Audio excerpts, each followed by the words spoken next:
Welcome to the vlog channel, Queen Story.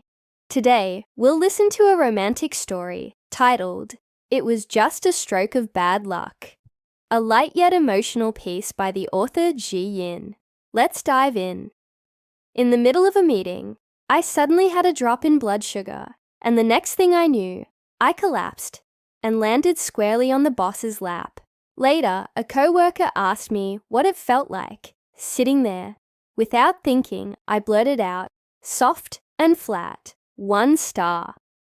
That afternoon, the entire office was buzzing, with rumors that the boss was underperforming.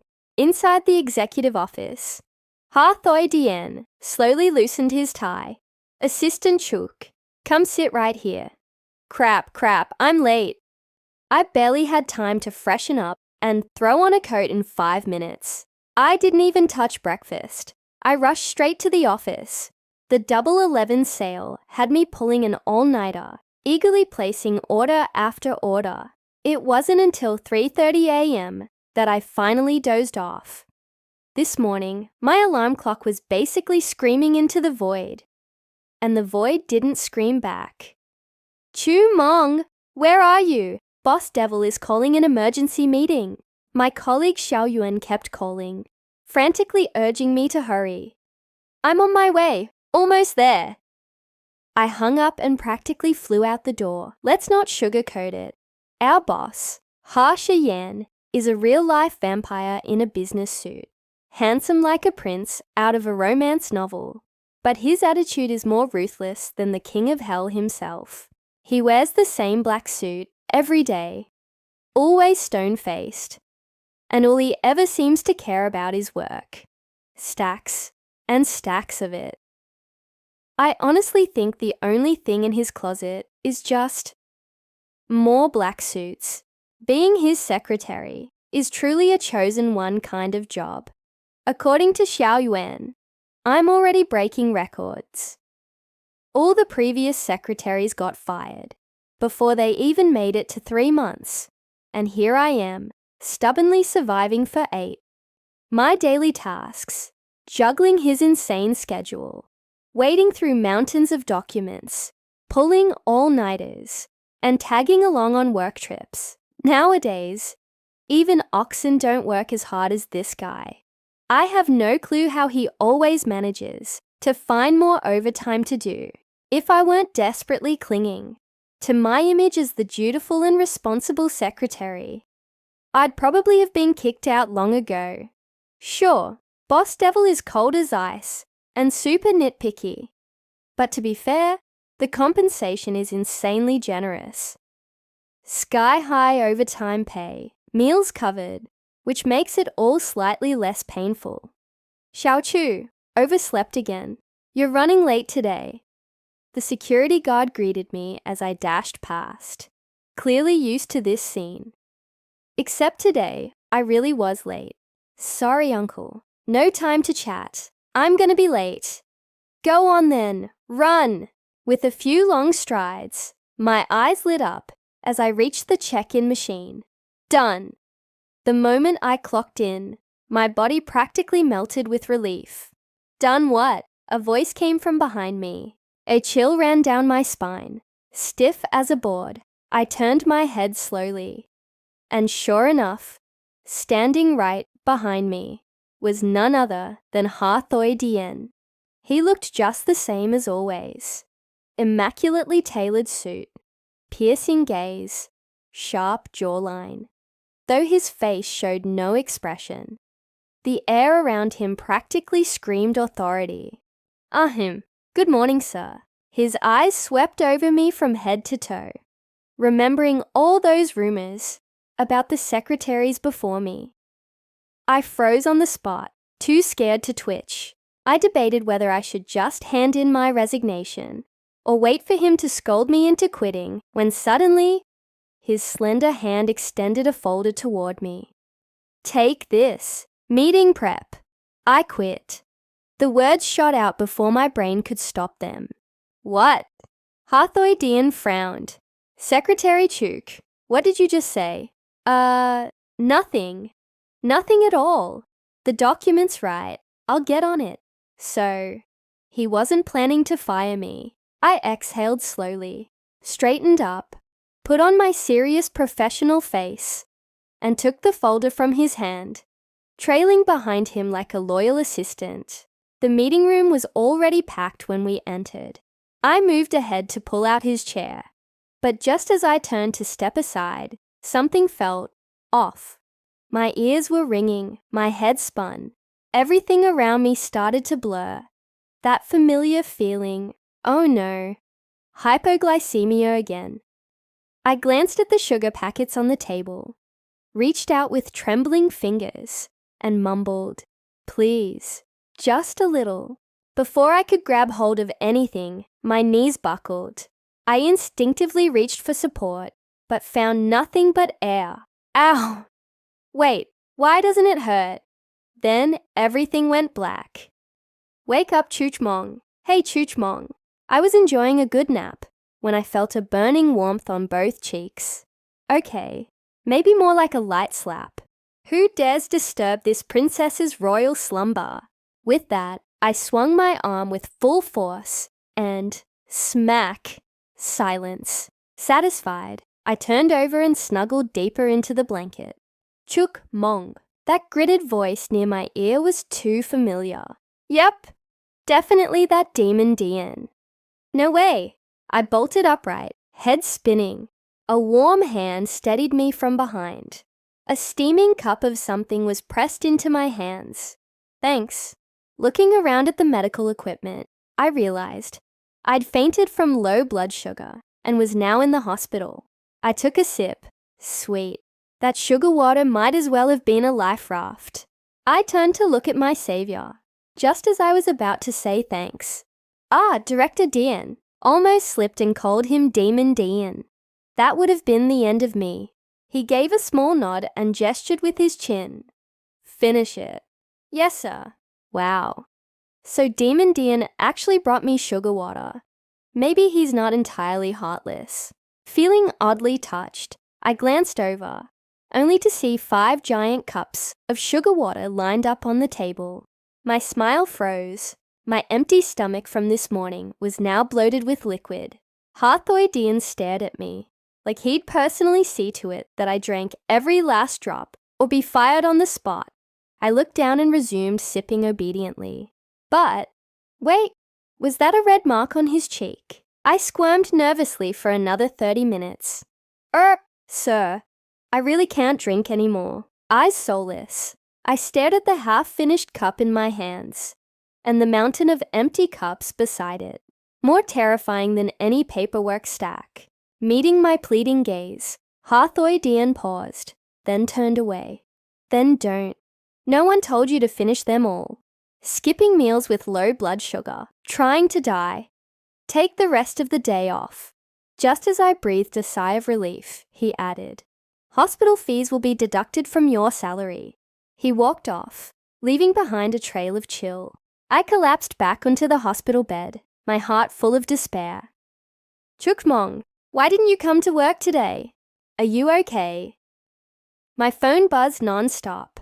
A barrage of messages from Xiao Yuan. I was about to reply when her call came through. Chukmong, Mong, are you all right? Low blood sugar. Took a day off. Just got home. Okay, rest up. I'll ask you everything tomorrow. Oh crap. Demon Dian is here. Gotta go. Talk later. Sleep early. The call cut off before I could even answer. I shrugged. Just then, my newly ordered suitcase got delivered. The ad claimed it could withstand someone 180 kilo jumping on it. Plus it allowed inspection before signing. I took off my shoes and stepped up to test it. The moment my foot landed, something felt off. The material was too soft, too flimsy. Giving it one last chance, I bounced lightly. Crack! The corner caved in. The shell split. I nearly fell. Oh, come on. This suitcase was supposed to survive business trips, not die in my living room. I filmed a video and sent it to customer service. No reply. By evening, still nothing. I lost my patience and filed a complaint with the shopping platform. Less than a minute later, Dear customer, what issue are you experiencing with the product? Watch the video I sent, I replied, keeping my cool. Did you use any special tools or apply force that may have damaged the suitcase? Excuse me, I weigh less than 50 kg. I jumped once and the thing broke. Isn't it supposed to handle 180 kilos? After that, they ghosted me. Whatever. I'll deal with it tomorrow. Need to wake up early for work, or I'll lose everything. The next morning, I showed up right on time, clocked in, made myself a hot coffee. Perfection. Just as I sat down at my desk, a message from customer service popped up. Dear customer, would you consider withdrawing your complaint? We'll send a replacement and kindly ask for a 5-star review. What? They want me to lie so someone else gets duped by this garbage suitcase. My fingers flew over the keyboard. Xiaoyuan rolled over in her chair from the next desk. Chuk Mongs, quick question. What did it feel like when you sat on it? I was too focused typing my furious response to fully hear her question. Did she just ask what I think she asked? What did it feel like, sitting on it? I hadn't even sat on the suitcase before it split open like a watermelon. Without thinking, I blurted out, loud enough for the whole office to hear. It was soft and totally flat. 1-star review. Dead silence. Seriously? Xiaoyuan still looked skeptical. Didn't even last a minute. The quality was atrocious, I insisted. No sooner had the words left my mouth than Xiaoyuan awkwardly rolled back to her desk, suddenly super interested in her keyboard. That afternoon, the whole company was buzzing with gossip. Apparently, our boss was underperforming. Knock knock. 2 sharp taps on my desk. Secretary Chuk, come with me. Harthoidian's face was as dark as thunderclouds, voice cold enough to freeze water. As I followed the demon director, I caught Xiaoyuan giving me a look that screamed, "Good luck, you're gonna need it." I had no idea what was going on. Inside his office, the atmosphere was so tense. I found myself chewing nervously on my fingernail, head bowed like a schoolgirl caught cheating. Did he find out I was late this morning? There goes this month's perfect attendance bonus. My heart pounded like a bass drum as Harthoidian slowly adjusted his tie, then began walking toward me. With every step he took forward, I took one back, until my left foot caught on my right and I stumbled backward, landing ungracefully onto the sofa. Secretary Chuk. Yes, sir. His deep voice was almost magnetic. Every time he said my name, it sent a strange heat crawling up my neck, soft and flat. Huh? I blinked, confused. That line sounded oddly familiar. Wait, that was from my conversation with Xiaoyuan. Not working properly. His tone was dangerously low now, his gaze dark and intense, as if he could burn holes through me. When exactly did Secretary Chuk perform that test? Why wasn't I informed? It hit me like a truck. Oh no, he heard the rumors. He thinks I was talking about him? No. That's not what I meant. It was about a suitcase I bought and the seller. I launched into a frantic 30-minute explanation, complete with dramatic hand gestures, and even showed him the video of the suitcase collapsing.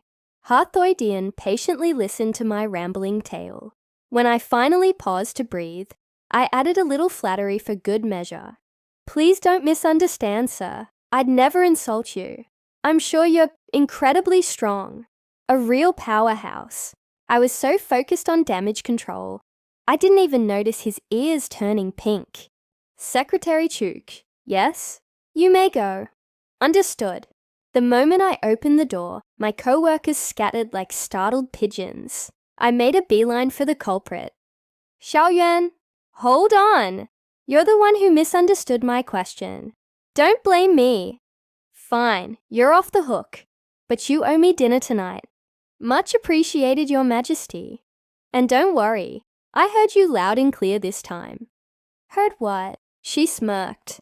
The boss is a powerhouse. Don't say it again. The next day was my day off. I was snoozing peacefully, wrapped in blankets like a dumpling, when the doorbell rang non-stop. Ding dong, ding dong. Ugh, who the heck rings someone's bell this early in the morning? Coming, coming. Who is it? I opened the door, only to be greeted by the sight of Harthoy Dien, dressed in a long black coat that somehow made him look even taller, more elegant, and absolutely unfairly handsome. His sudden visual assault at 8 a.m. froze me on the spot. Sir, why are you here? He glanced at me once, then quickly looked away, face flushing red. I didn't usually see this side of you before. And now it's Harthoy Dien, mumbled something under his breath.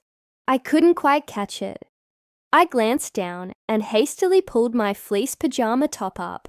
The weather had been getting colder lately, so underneath my fluffy sleepwear, I wasn't wearing much at all. Just got out of bed, hair a mess, clothes all wrinkled. I had no idea what Dien the demon might have seen from his angle. This is for you. Harthoy Dien pulled a large box out from behind him. What is it? Be ready. Don't forget tomorrow morning. Huh? I'll pick you up. And with that, he turned and left. If not for the big box still sitting in front of me, I would have thought I was dreaming. I opened the box and discovered a suitcase? Ah, right. I almost forgot. We were going on a business trip tomorrow. No wonder. For a second, I thought the demon boss had actually turned over a new leaf. One complaint from me, and he gives me a brand new suitcase. But the moment I took a closer look at that high-end luggage, a bad feeling crept up my spine. I snapped a photo and did a quick price search on my phone. Just as I feared, 4 figures. My eyes almost fell out of my head. That thing cost half a month's salary. I didn't understand the logic of the rich. All I wanted to know was, could I return the suitcase for a refund? Harthoy Dien stood beside his car, arms crossed one moment, leaning casually on the door the next. Inside the vehicle, Driver Lee watched his boss posing by the car for over half an hour. After confirming for the 3rd time that there really weren't any paparazzi nearby, he couldn't hold back anymore and pulled out his phone. Hello, Secretary Chuk. Can you please come down now? You're going to miss your flight. If you don't hurry, the boss is going to freeze himself into a statue. Of course, Driver Lee left that last part unsaid, but looking back at the series of strange behaviors from his boss that morning, spending an hour picking out a suit, stacking everything on the front seat instead of the massive trunk, and now standing outside in the cold for no reason, Driver Lee shook his head. The man was a mystery. I peeked out the window and sure enough, saw Harthoy Dien leaning on the car. No idea how long he'd been standing there. After double-checking my things, I grabbed the suitcase and rushed into the elevator. As soon as I stepped out, I ran straight into Harthoy Dien's cold and aloof stare. With a few long strides, he was right in front of me. President Dien, I greeted him politely, just as the suitcase was suddenly lifted from my hand. Harthoy Dien took it from me effortlessly. I'll carry it. This thing's heavy. He glanced at me sideways. What, Secretary Chuk? Are you about to say I'm not up to the task again? No, of course not. I had no idea what was going on in his head, so I just followed along in silence. As I turned to open the car door for him, I noticed the passenger seat was crammed with stuff. Driver Lee suddenly had a light bulb moment. It all made sense now. The changes in his boss all started around the same time Secretary Chuk appeared. Maybe those office rumors weren't so crazy after all. Front seats full. Secretary Chuk, please sit with President Dien in the back. Driver Lee's smile stretched wide, especially when he noticed how Harthoy Dien's face visibly relaxed. A bigger bonus this month? He could smell it already. I nodded reluctantly and slid into the back seat. Here are your plane tickets. Without looking too closely, I handed one to Harthoy Dien. Which class did you book, Secretary Chuk? Of course I got economy. Wait, what? Something felt off. Why is this a first-class ticket? I clearly remembered booking one economy. and one first-class ticket. Wait a second. Oh no. I snatched the ticket out of his hand and stared at it. Yep, I'd switched them. Looks like Secretary Chuk treats herself quite nicely, he said mildly. I knew I messed up. I'll submit my resignation letter to HR. His voice turned a degree colder. You want to leave that badly? For some reason, when the demon boss said that, I felt the air temperature around us drop. Of course not. I lowered my head, mumbling. Let's go. Harthoidian sighed softly, then took my hand and walked toward the service counter. We'll just upgrade the ticket. Then? No, it won't come out of your salary. Thank you, President Dian. I lay in the first-class cabin, eyes brimming with tears. Harthoidian glanced over and paused when he saw me. I'm not blaming you, and I'm not docking your pay. Why are you crying? Are you feeling unwell? Is it that time of the month? He suddenly cut himself off. Awkwardly, he cleared his throat and handed me a tissue. Here, wipe your tears. I took the tissue with a hollow look in my eyes, blowing my nose in frustration. My body was still alive, but my soul had long since passed away. And then it hit me. I'd forgotten something major again.